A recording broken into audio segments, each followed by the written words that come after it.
Vamos conversar com a presidenta da Associação Brasileira de Enfermagem, Francisca Valda da Silva. Bom dia, Francisca. Bom dia. Francisca, hoje, 12 de maio, é o Dia Internacional da Enfermagem, Dia Internacional do Enfermeiro, e a gente sabe que os profissionais dessa área estão vivendo um contexto bastante adverso no mundo, mas em especial no Brasil. Aqui, segundo dados do Conselho Federal de Enfermagem, o COFEN aumentou em 48 vezes entre os dias 5 de abril e 5 de maio o número de contaminados da área pelo coronavírus, né? Segundo o estudo, no início do período analisado, eram 230 casos suspeitos de profissionais, ou suspeitos ou confirmados, e ao final esse número passou para 11 mil. Em relação aos óbitos, eles passaram de 30 para 94. Como é que você vê esse quadro? Como está a situação hoje dos profissionais de enfermagem nessa pandemia de coronavírus, Francisca? Neste Dia Internacional da Enfermagem, por declaração da Organização Mundial de Saúde, que reconhece o trabalho desses profissionais como de relevância máxima para a população e para o país, nós estamos lutando, né, pela vida das pessoas, os nossos profissionais, enfermeiros, técnicos e auxiliares de enfermagem, e em muitas situações, em condições adversas, sem condições de trabalho, sem equipamento de proteção individual, sem capacitação suficiente e profissionais de enfermagem do grupo de risco, por doença ou por idade, colocado no cuidado direto a pacientes infectados. Então, isso não pode continuar. Os profissionais de grupo de risco da enfermagem, eles já são por si só grupo de risco, mas se ele tem acima de 60 e tem uma comorbidade, ele tem que ser deslocado para outra atividade que não tenha contato direto com uma pessoa portadora do coronavírus. Hoje é um dia de luta, né, para toda a enfermagem brasileira e do mundo. E, Francisca, a gente tem notícias, diversas denúncias de profissionais que não têm acesso aos equipamentos de proteção individual, que estão em condições precárias nesse trabalho contra a Covid-19. Eu queria saber de você se existem lugares, estados ou cidades onde isso é mais crítico ainda, onde que está pior hoje no Brasil para o profissional de enfermagem trabalhar. Olhe, os gestores têm encontrado dificuldade de comprar os equipamentos de proteção individual. E os dados revelam, né, de enquetes, como da Internacional do Serviço Público, do Conselho Federal de Enfermagem, da Ouvidoria Geral do SUS, o Ministério Público de Defesa da Cidadania. Então, tem recebido muitas denúncias da falta de equipamentos e de equipamentos sem a qualidade devida, né? E os profissionais tendo que comprar do seu próprio bolso ou então receber de campanhas solidárias dos colegas, da população, das entidades de profissionais, esses equipamentos. Não está sendo garantido para todos. O que tem mais garantido é o álcool gel e a luva, mas a máscara, óculos, o capote, né, o avental, né, que protege também quem está no cuidado direto, esses equipamentos eles estão racionados, né, porque o gestor chega ao ponto de dizer assim, reutilize, você pode continuar além da hora prevista no protocolo, você pode lavar e reutilizar.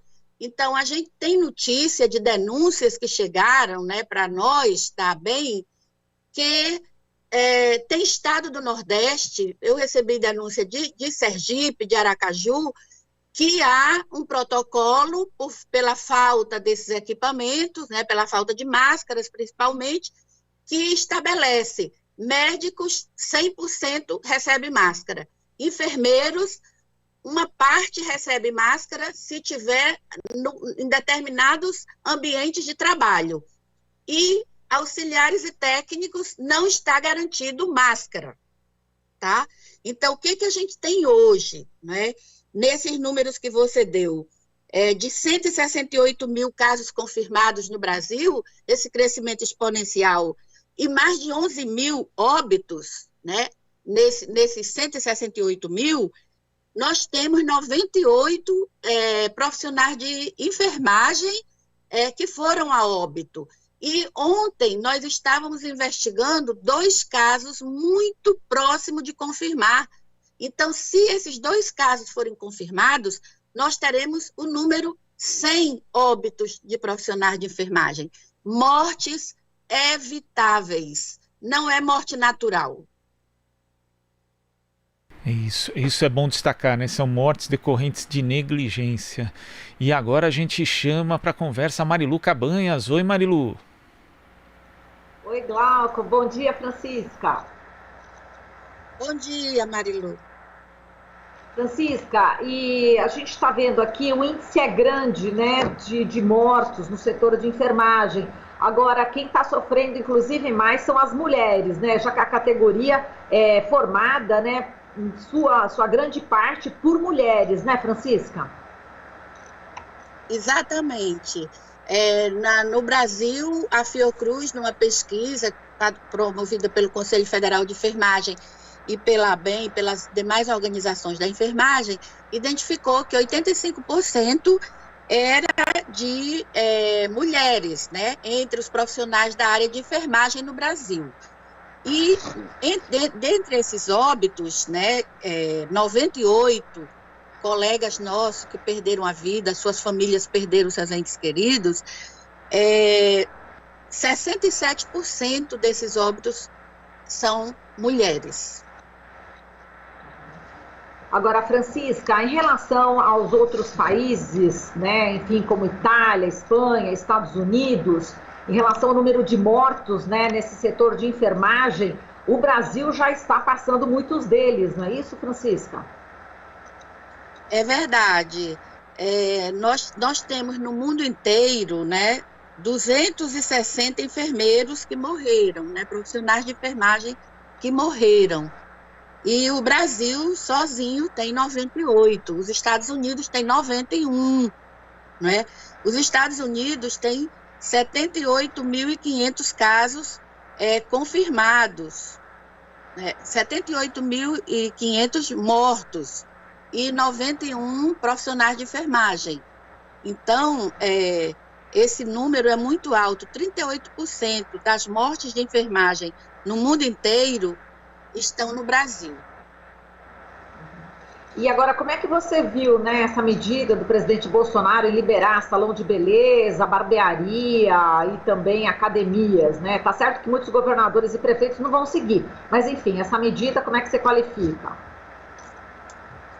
Olha, é lamentável, né, que nós estejamos passando por essa situação, porque nós sabemos, pelas experiências do mundo inteiro, que a medida de contenção da circulação do vírus para infectar em escala ascendente, exponencial, a população, de forma a não ter rede suficiente para atender aqueles 20% que precisam de internação hospitalar por quadros graves de síndrome de respiratória aguda, e desses, a metade precisam de leitos de UTI.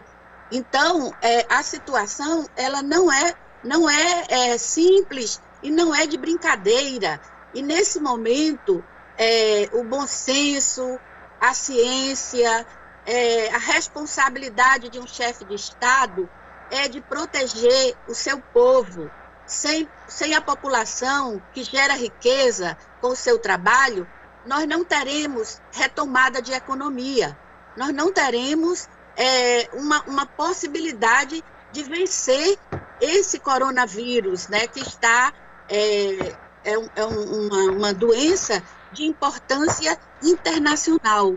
Então, a situação é tão grave que nos lugares onde os prefeitos não têm seguido o distanciamento social, não têm tentado relaxar, que eles chamam, né, fazer distanciamento social seletivo, vertical, né, só para idosos, então, sem observar a realidade, sem conversar com a realidade, o vírus, quando ele começa a se alastrar no Brasil, a infecção sustentada aqui no nosso país, ele atingia mais idosos, mas o comportamento do vírus foi chegando, né, e a infectar as periferias das grandes cidades, as favelas, os locais onde as pessoas não têm saneamento básico, não têm água, não têm suficiente, o Estado não chega em forma suficiente lá.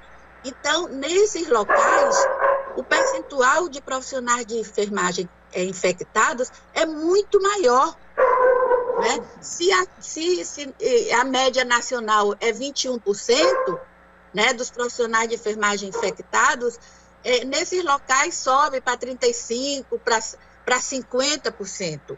Então, os profissionais que estão comprometidos com a população na linha de frente, tentando ajudar as pessoas a recuperar a sua saúde e a evitar óbitos, sabe, salvar vidas, eles precisam da solidariedade do povo brasileiro em cumprir o distanciamento social, e eles precisam da responsabilidade dos seus governantes em proteger esses profissionais de saúde, que são o grupo de maior risco dentre todos os demais grupos. E nós sabemos que hoje a infecção está chegando em outras faixas etárias, sabe? Porque a população de classes médias altas dos bairros nobres é envelhecida, como a Europa, mas a população da periferia é uma população jovem. Então, é por isso que o vírus está hoje chegando em faixas etárias de 25, 18 anos de idade e sem comorbidade. Exatamente, então, eu Francisca. acho uma irresponsabilidade do presidente da República em flexibilizar, sabe, sem levar em conta o seu dever com salvar vidas. Tá? Então, isso é inadmissível. E é um comportamento que está sendo condenado pelos todos os países do mundo. Não estão seguindo. O Reino Unido seguiu essa cartilha durante um período e abandonou essa cartilha. Tá? Os Estados Unidos também. Então, eu não sei por que o governo brasileiro insiste em ser o responsável por um genocídio de brasileiros. Perfeito, Francisca. Olha, muito obrigada. Bastante pertinente seu comentário, né, diante dessa curva ascendente de crescimento, né, da contaminação. Um super abraço para você, viu? Um abraço forte para os enfermeiros e enfermeiras, Francisca. Obrigada. Conversamos aqui com a presidenta da Associação Brasileira de Enfermagem, Francisca Valda da Silva. Aqui você ouve as notícias que os outros não dão. Jornal Brasil Atual.